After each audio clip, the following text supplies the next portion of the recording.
Hola, buenos días querido amigo, querido hermano, familia, toda la gente que quiera tener los oídos para oír, que dice el Señor en su libro de Apocalipsis. El que tenga oídos para oír, oiga.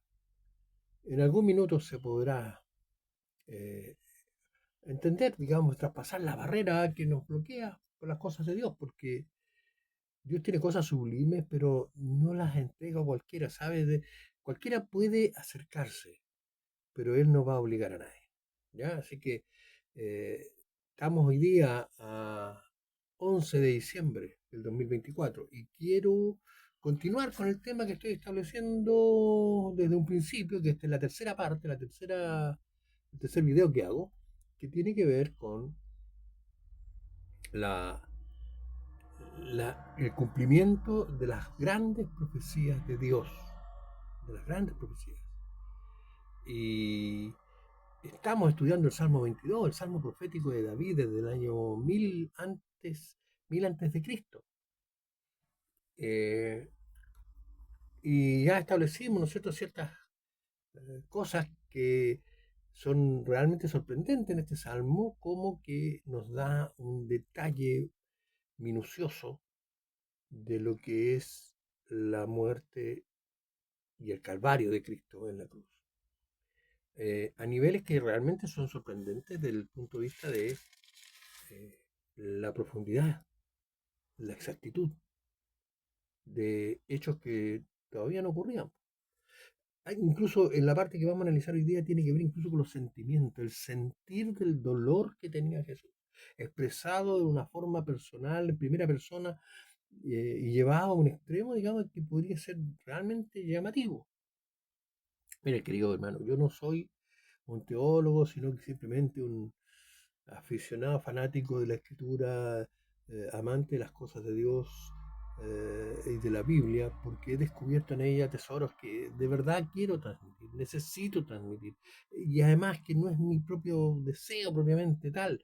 Yo creo que Dios ha puesto eso en mi corazón para que ustedes puedan acercarse, buscar, que les llame la atención algo como esto. Yo creo que lo más impactante son los salmos o las profecías, más que los salmos, las profecías eh, que se han cumplido históricamente. Y eso es lo que estamos analizando, profecías que se han cumplido históricamente. Estamos en el Salmo 22 y nos saltamos, ¿no es cierto? Dijimos que vamos a saltarnos partes del Salmo. ¿Por qué? Porque hay partes que no son de relleno, pero son unas continuaciones que no tienen que ver con el anuncio profético propiamente tal. No es con el detalle de la muerte de Cristo, que es lo que yo quiero resaltar. Así que desde el versículo 8, que fue el último que vimos, ¿no es cierto? Nos vamos a saltar ahora al versículo 12 al 15, quiero rescatar hoy día. ¿No? Hay, hay- hay- hay un pastor que me encantaba que decía, este es un hueso con mucha carne. Aquí hay mucho que sacar, mucho que deducir y mucho que analizar. Y hoy día vamos a hacer un llamado profundo, un llamado muy serio, a tratar de meternos, imbuirnos un poquito en lo que fue el sufrimiento de Cristo anunciado en este Salmo 22. Voy a empezar en el 11 para mantenerme un poquito en el contexto del sufrimiento que tenía Cristo en ese minuto y que lo está profetizando, ¿no es cierto? David está hablando como si estuviera él en la cruz. Así que desde ese punto de vista lo van a analizar. No era David el que estaba sufriendo la cruz, pero sí lo está transmitiendo de esa forma, como si él estuviera en la cruz. Versículo 11 entonces del Salmo 22. Empezamos. No te alejes de mí porque la angustia está cerca, porque no hay quien ayude. Me han rodeado muchos toros, fuertes toros de Bazán me han cercado. Abrieron sobre mí su boca como león, rapaz y rugiente. He sido derramado como aguas, y todos mis huesos se descoyuntaron. Mi corazón fue como cera, derritiéndose en medio de mis entrañas. Como un tiesto se secó mi vigor y mi lengua se pegó a mi paladar y me has puesto en el polvo de la muerte. Hasta ahí llegamos en el texto bíblico, ¿ya? Bueno, dice, me han rodeado muchos toros. ¿Qué han querido decir? ¿Cómo Jesús siempre ha usado estas analogías, parábolas o similitudes, cosas que ocurren en la naturaleza y las amalgama, las pone de tal manera que puedan representar algo muy íntimo, muy profundo, de mucho sentido y valor? Entonces dice, me han rodeado muchos toros, fuertes toros de Bazán. ¿Qué serán los toros de Bazán? Bueno, los toros de Bazán, según un escritor, Bazán era una zona muy fructífera, una zona muy fértil, eh, por los altos de Galilea, ¿ya? Cerca de Galilea.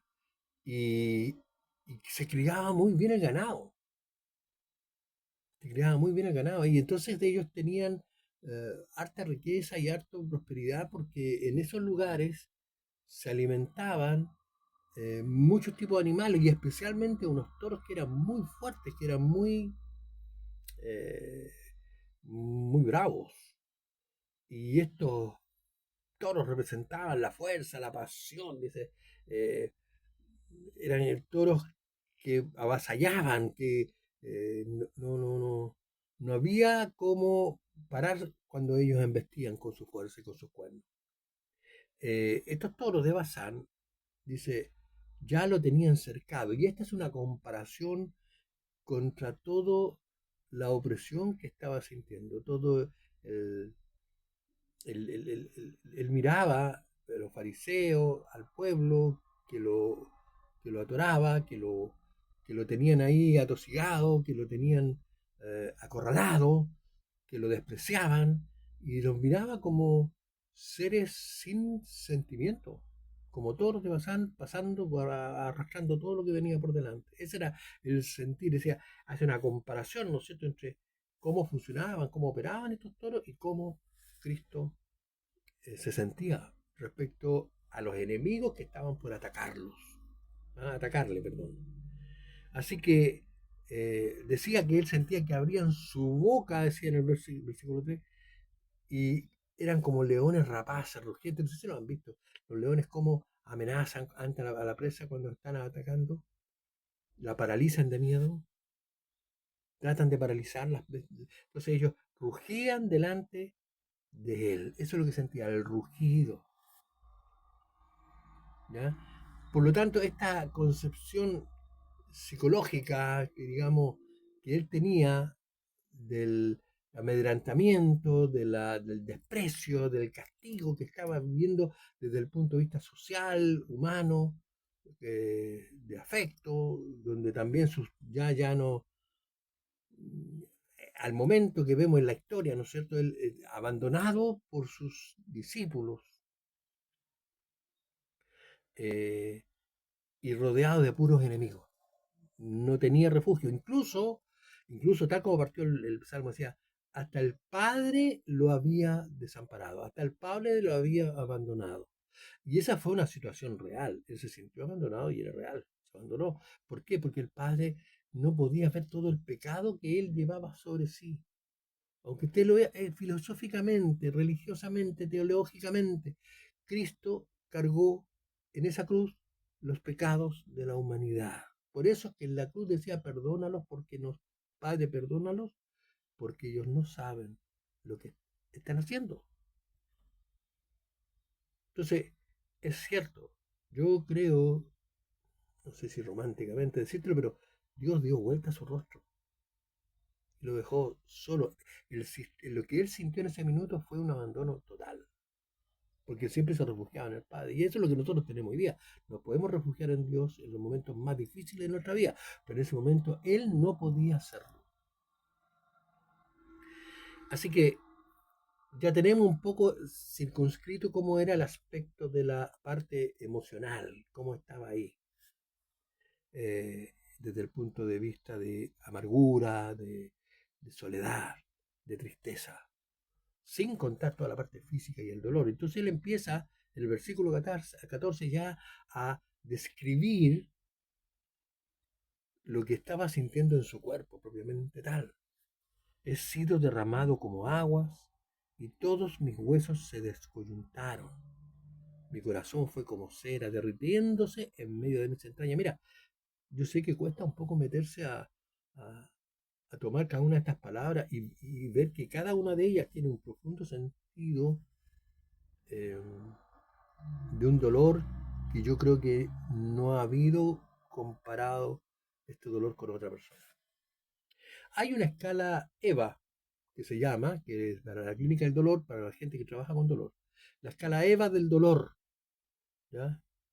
Eh, Esta escala permite eh, determinar, y de hecho usted lo ve en las novelas de médicos, así, en las series, dice, de 1 a 10 ¿cuánto te duele? ¿No es cierto? Que 1 es sin dolor y el 10 es dolor extremo, que ya es insoportable, que ya no se puede contemplar de otra manera, ya no hay más dolor que eso.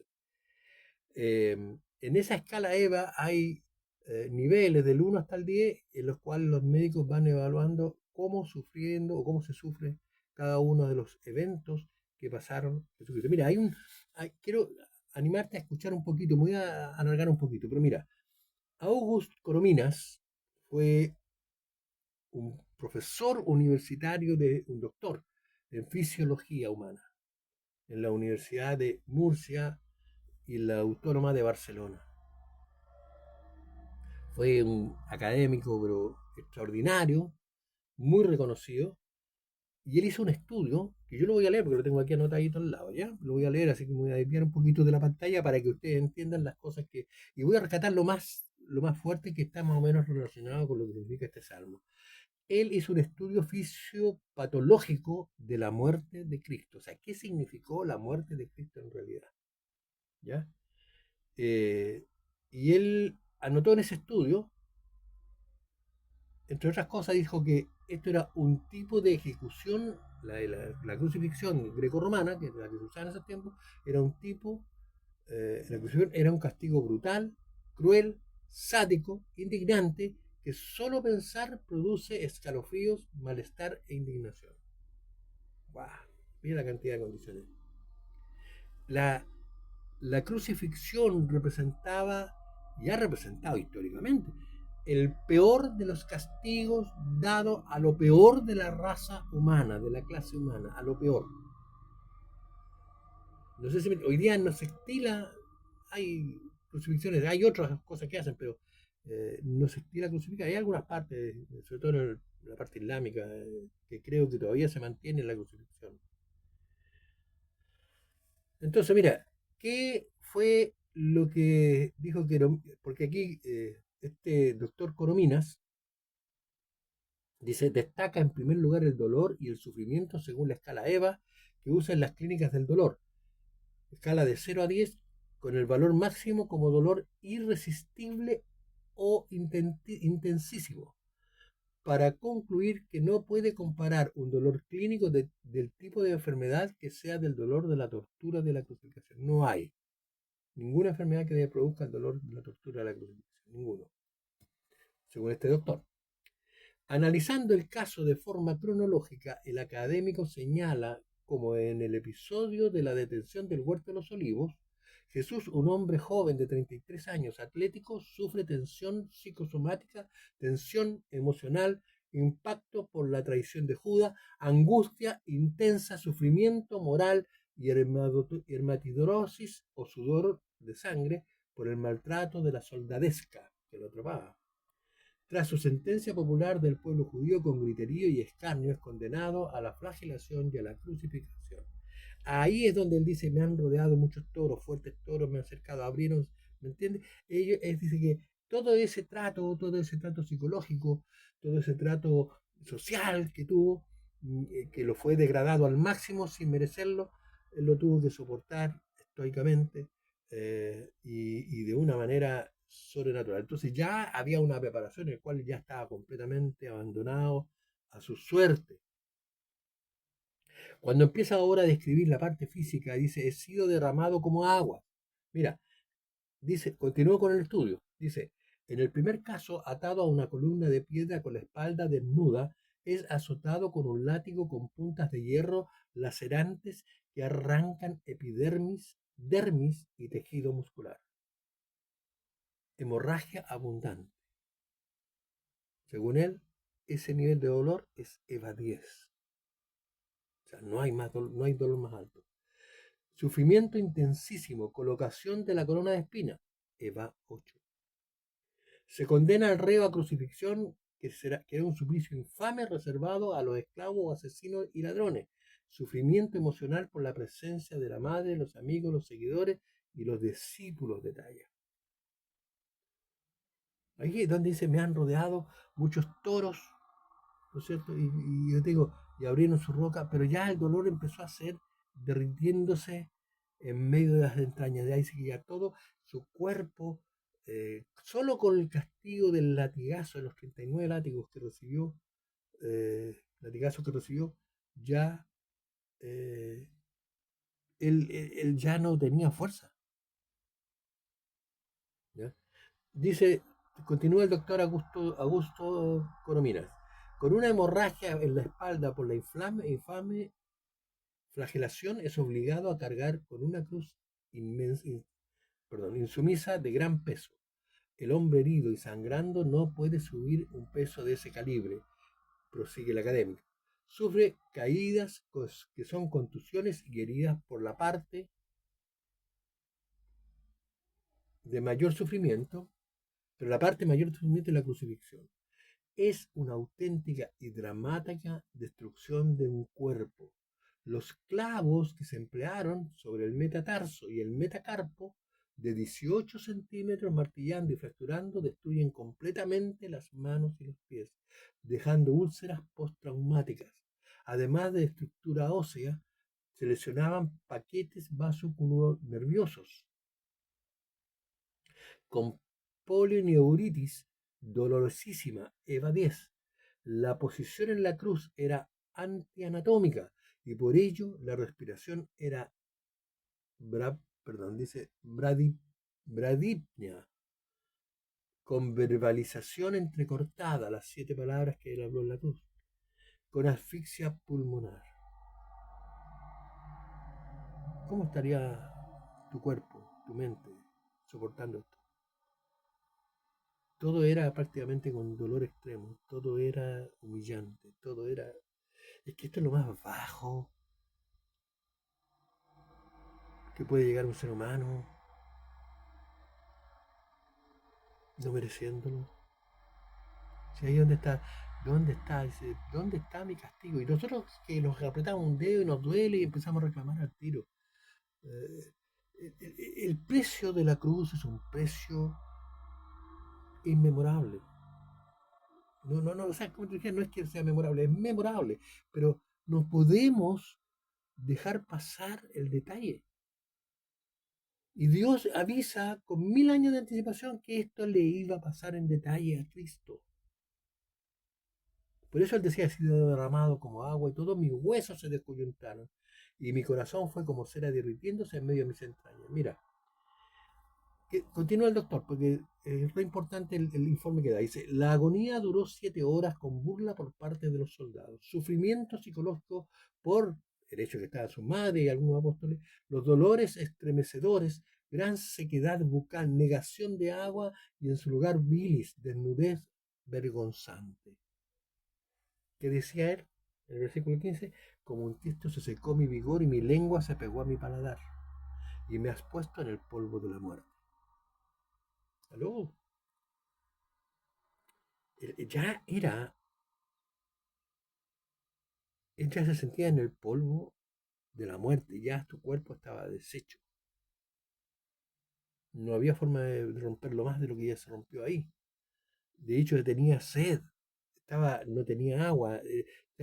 Cuando ustedes han tenido mucha sed, se pega el paladar, con la lengua se pega, no es capaz de generar agua por sí misma, algún líquido. Termina el doctor Coromina con esto. La muerte después de la agonía se produce por shock hipovolémico, hemorrágico, anoxia cerebral, herida pleural, embolia pulmonar, deterioro de los músculos paravertebrales, dorsales, trapecio, fracturas múltiples, se descoyuntaron sus huesos, en extremidades, contracturas tetánicas, hematomas múltiples por caídas, polineuritis en extremidades, taquicardias, aumento de adrenalina por estrés traumático, EVA 10, sigue el máximo dolor, malos tratos y burlas de los soldados, hemoperi... Ay, me costó. Hemopericarditis, posible perforación de ventrículo derecho, dolor físico intensísimo y muerte tras 7 horas de sufrimiento. A Cristo le destruyeron la cabeza, las extremidades, el tórax y el abdomen. Los dolores por el sufrimiento físico y psíquico son sumatorios. Una inmerecida ejecución convertida en espectáculo, en un tormento extremadamente cruel, concluye el doctor Paramino. Esto no lo está diciendo un cristiano, no lo está diciendo un religioso ni un fanático. Esta es la corroboración científica, porque yo te estoy dando hechos históricos y científicos de qué fue la muerte de Cristo y cómo lo que él está contando, que él vivió en detalle y sufrió en detalle, estaba escrito 1000 años antes.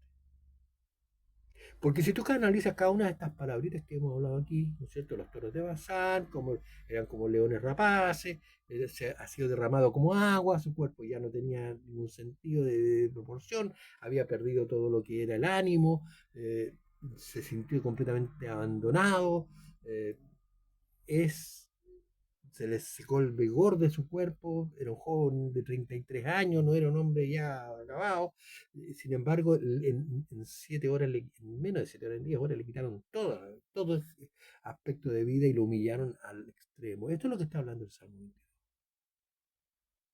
Por eso que él decía, Dios mío, ¿por qué me has abandonado? Porque estás lejos de mi clamor. Porque ya en los hombres él no tenía ni una esperanza, en el mundo no había esperanza para él, pero su padre que también lo hubiera abandonado era algo que él no es que no lo esperara, era insoportable. Él sí podía esperar que el padre lo abandonara porque sabía que el pecado que él tenía era mucho, era muy grande. Entonces, ¿qué quiero señalar, querido escucha?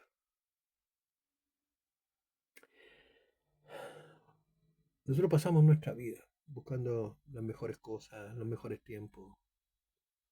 Nosotros vivimos ajeno al dolor de Cristo, al precio que pagó, que está en vigencia hoy. Él todavía está esperando que tú le digas, Señor, yo quiero conocerte. Señor, perdóname porque mis pecados también estaban en esa cruz. Porque Él pagó ese precio por el pecado de los que ya habían muerto, de los que estaban ahí y por todos los que iban a venir en el futuro, incluyéndonos hasta el último minuto, en que solo por aceptar a Cristo en tu corazón tú vas a recibir una salvación y el perdón de tus pecados. Al revés, el perdón de tu pecado y tu salvación a vida eterna. Querido, no he querido amargarte con esto, todo lo contrario, quiero animarte, que estás confiando en un Dios poderoso, glorioso, que es capaz de escribir con tanta antelación detalles de sufrimiento tan grandes como esto. Así que, querido, por favor, toma asunto, conciencia de que lo descrito por el rey David tuvo unas palabras y cada palabra transmitía quizás 100 palabras más, tratando de entrar en la profundidad del dolor de Cristo. Vamos a continuar en un cuarto, con el Salmo 22, en un cuarto de video, en el que vamos a ver otros detalles que van a confirmar más todavía lo que te estoy diciendo. Ya por ahora, para no avanzar demasiado y no quedarse pegado, quiero que lo tomes en serio, analízalo, le vuelve a escucharlo. Yo no estoy hablando por mí, yo quiero que tomes muy en serio lo que estoy contando. Porque en la medida que recordamos a Cristo y su sacrificio en la cruz por nosotros, porque no fue por otra cosa, fue por nosotros, por el mundo, para salvar al mundo, no para condenarlo. Es que tú tienes el libre albedrío de escoger si lo recibes, si lo tomas, si lo sigues o sigues viviendo tu vidita como hasta ahora. Nuestras vidas no tienen sentido sin Cristo. Que Dios les bendiga. Cuídense. Buena semana.